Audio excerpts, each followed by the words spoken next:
Ei pessoal, tá joia? O vídeo de hoje é sobre a minha experiência com o Worldpackers. Eu fui pra Colômbia esse ano, na verdade é ano passado, né, porque é 2019 que eu fui pra Colômbia. Fiquei lá quase um mês e meio fazendo o Worldpackers e eu trabalhei em 2 hostels diferentes. Vou contar pra vocês aí como foi a experiência, o que eu fazia e como que foi cada um dos locais que eu trabalhei. Mas se você não sabe o que é Worldpackers, você precisa assistir ao vídeo que eu fiz com a explicação sobre essa plataforma que te ajuda muito a viajar barato. Então, o outro vídeo eu vou deixar aqui em cima nos cards, vou deixar também na descrição desse vídeo para vocês assistirem. E eu vou falar aí sobre essa experiência minha na Colômbia.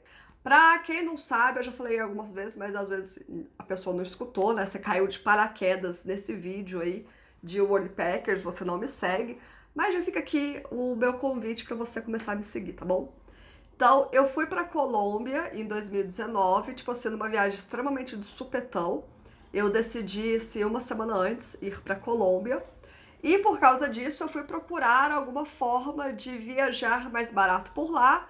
E foi por causa disso que eu fui atrás do Worldpackers.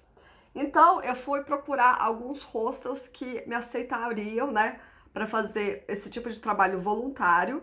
Entrei em contato com vários hostels e eu tinha a intenção de ir para uma cidade menos turística, alguma cidade assim, mais afastada, porque já que eu estava na Colômbia, eu gostaria muito de treinar o meu espanhol. E foi dessa forma que eu fui parar em Taganga. Taganga é uma vila de pescadores pertencentes à cidade de Santa Marta, bem no norte lá do país. E foi muito legal, porque nesse hostel o meu trabalho era especificamente ficar na recepção do hostel. Então eu fazia o check-in, o check-out dos hóspedes, pegava aí o pagamento que eles fizessem, ajudava eles com alguma questão referente a passeios turísticos, a deslocamento, pegar algum táxi que for. Mas eu vou contar pra vocês aí como que era essa experiência. Eu trabalhava 6 horas por dia e eu tinha disponível 2 dias na semana de folga. Nesses dias que eu trabalhava, que eu ficava na recepção, eu fazia geralmente ou na parte da manhã, que era das 8 da manhã até as 2 horas da tarde, ou eu fazia das 2 da tarde até as 10 horas da noite. Não, das 2 às 8 da noite. Então, no hostel que eu trabalhei, foi muito bom para treinar o espanhol, que era aí o meu desejo, né, inicial, porque todo mundo lá falava espanhol e ninguém falava inglês e ninguém falava português. Então eu trabalhava junto comigo como Worldpackers, tinha uma menina da Argentina, que também fazia recepção, então quando eu ficava tarde, ela ficava de manhã, se eu ficava de manhã, ela ficava tarde. Tinha o gerente desse hostel, que também era um argentino, ele ficava geralmente na parte da noite, né, no turno noturno. Noturno. Tinha uma venezuelana que fazia parte da limpeza do hostel e tinha um segurança colombiano. Tô aqui no hostel trabalhando e comigo tem 2 pessoas que trabalham, que é uma argentina e uma da Venezuela. E o que é que está passando agora na televisão? Um amistoso de Argentina e Venezuela. 2-1 para Venezuela. Esse pessoal aqui, ó, tá ficando louco de tanto que grita. Então era ótimo, pra quê? Pra treinar o espanhol e treinar os espanhóis diferentes, né? Porque cada lugar fala um espanhol com um sotaque diferente. Eu trabalhava 6 horas por dia, tinha esses 2 dias livres na semana, e eu tinha também incluso a hospedagem de graça, o café da manhã, e eu poderia lavar roupa quando eu quisesse, né? O café da manhã era um café da manhã bem simples, porque era tipo café, ovo, pão. Então, se você quisesse alguma mistura assim mais elaborada, eu tinha que ir no supermercado e comprar. Mas só de você já ter isso, e só de você já ter um lugar para dormir, isso te ajuda muito a economizar dinheiro na viagem. Então, eu tava nesse hostel, eu era a única que falava inglês lá. Então, quando aparecia um turista perdido que não falava espanhol, eu acabava tendo que fazer esse intermédio, né, de falar inglês com ele, mas foi bem tranquilo. Eu sei que muita gente pergunta se precisa ter o inglês, precisa ter o espanhol. Tipo assim, eu acho que isso é assunto para um vídeo específico, mas eu já vou deixar aqui claro que depende do local que você está indo viajar e de qual tipo de serviço que você vai pegar. Por exemplo, eu estava na recepção trabalhando diretamente com os hóspedes. Então, eu tinha que falar a língua dos hóspedes, né? Eu tinha que arranjar uma forma de me comunicar com eles. Se você tentar pegar algum trabalho, seja, sei lá, jardinagem, limpeza, às vezes não é tão obrigatório aí você ter a fluência numa segunda, numa terceira língua. Mas esse é assunto para um outro vídeo, eu quero falar aqui da minha experiência pontualmente. Então, Taganga era uma vila de pescadores, bem pequenininha. Era, assim, muito interessante porque parecia para mim que tava, sei lá, literalmente no meio do nada, sabe? As ruas, eram aquelas ruas super simples, você andava na rua, tinha galo cantando, sabe? Foi bem legal essa experiência. Como eu trabalhava lá junto com essa outra menina argentina fazendo Worldpackers, o gerente já deixava a escala completa da semana. Então eu sabia exatamente que dia que eu ia trabalhar, qual horário e quando era minha folga. O que era ótimo para conseguir programar aí se eu quisesse fazer alguma viagem pelas cidades vizinhas, né? Então, durante o meu Worldpackers, eu fui visitar a cidade de Minca, que é bem perto, e também eu fui no Parque Tayrona. Então, só com as minhas folgas, vendo lá os horários, eu conseguia conciliar o trabalho com as viagens, além de que também conhecer a própria Vila dos Pescadores, que tinha uma praia muito bonita, eu sempre ia lá tomar um sol. Então, essa foi a minha primeira experiência no Worldpackers, fiquei lá 3 semanas. Depois disso, eu consegui um outro local para ir, que chama Isla Mucura. Essa Isla Mucura é assim, aquele lugar realmente aleatório que a gente só descobre durante a viagem.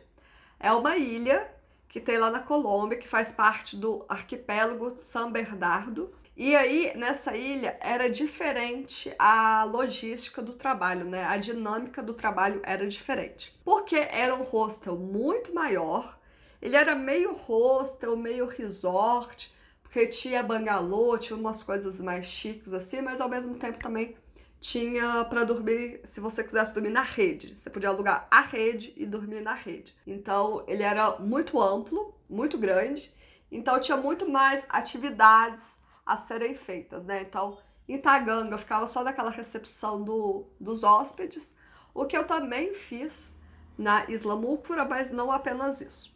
Então, vamos falar agora da Isla Mucura. Como que foi trabalhar lá? Maravilhoso. Tipo assim, eu gostei de trabalhar em Taganga, conheci pessoas excelentes, gostei muito aí do pessoal, mas Isla Mucura tá no meu coração, de verdade. Então, lá em Isla Mucura eu fazia atividades diferentes dependendo do dia. Então, por exemplo, tinha dia que eu trabalhava na recepção do hostel. Então, chegava aquele tanto de turista, eu ia lá, pedia os documentos, pedia para eles fazerem a ficha cadastral, né, com todos os dados, e eu levava eles até as acomodações, explicava as regras do local, como que funcionava, quais eram os horários do almoço, da janta, do café da manhã, sobre os passeios turísticos. Além disso, tinha alguns dias que eu trabalhava no restaurante. Então, no restaurante, os turnos eram de manhã, à tarde ou à noite, né? O horário ali das refeições. E era muito fácil, porque era só você arrumar as mesas, né, para essas refeições. Então, coloca garfo, coloca faca, coloca copo, né, serve suco, café da manhã, você serve café, ajuda aí com essas coisas. E aí, quando o hóspede acabava, né, de comer, você retira os pratos, retira os talheres. Era coisa bem simples e bem tranquila. Na recepção, quando eu estava na recepção, eu costumava trabalhar 4 horas por dia. E aí eu juntava com 2 horas nessa parte do café da manhã. Ou, às vezes, eu trabalhava somente nas refeições. Então, eu trabalhava, assim, 3 horas no café da manhã e 3 horas durante o almoço ou durante o jantar, então ficava uns períodos espaçados. Ou então eu também trabalhei no bar. No bar eu costumava trabalhar na parte da tarde, que era do meio-dia às 6, se eu não me engano. E lá também era muito tranquilo, porque era aquela coisa, tipo, vende cerveja, faz um drink, faz um suco, ajuda ali o hóspede, coloca música, eu adorava colocar música brasileira, o pessoal tudo ficava escutando música brasileira. E era muito fácil esse tipo de serviço. E era um dos serviços que eu mais gostei, porque como, tipo, se eu tava lá vendendo cerveja, tinha um monte de gente tomando cerveja meio que à toa, eu conversava muito com essas pessoas. Então também foi muito bom para treinar o meu espanhol e também o inglês. Lá em Islamucra, a dinâmica de trabalho era diferente, porque lá era assim, você trabalhava 6 dias seguidos, no 7º dia você tinha o dia inteiro de folga. Então você sempre trabalhava 6 dias, folgava 1, 6 dias, folgava 1. E você ficava meio que sabendo qual que era a sua tarefa no dia anterior. Então, lá no Itaganga, como eu falei, eu ficava só na recepção. Então, eu sabia que eu ia acordar, ia sentar na recepção, ia abrir o e-mail, ia pegar o passaporte dos gringos, dos hóspedes, xerocar o passaporte, coisas do gênero. Lá na Islamucra, não. Lá eles falavam assim, a gente vai precisar de você amanhã no café da manhã e depois à tarde você vai pro bar.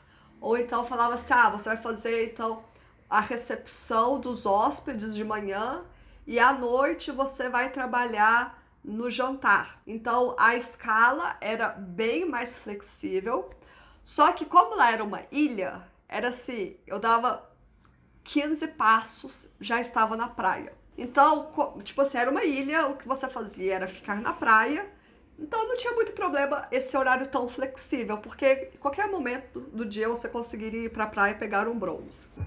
A cara de quem acordou cedo para fazer voluntário, mas gente, olha onde eu tô, peraí, olha esse mar. E, gente, olha essa praia. Não, sério, olha essa vista.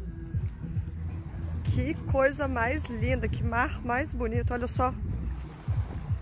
Então, eu tinha a acomodação inclusa, eu tinha café da manhã, almoço e janta incluso, então todas as refeições eram de graça. Além disso, eu tinha passeios.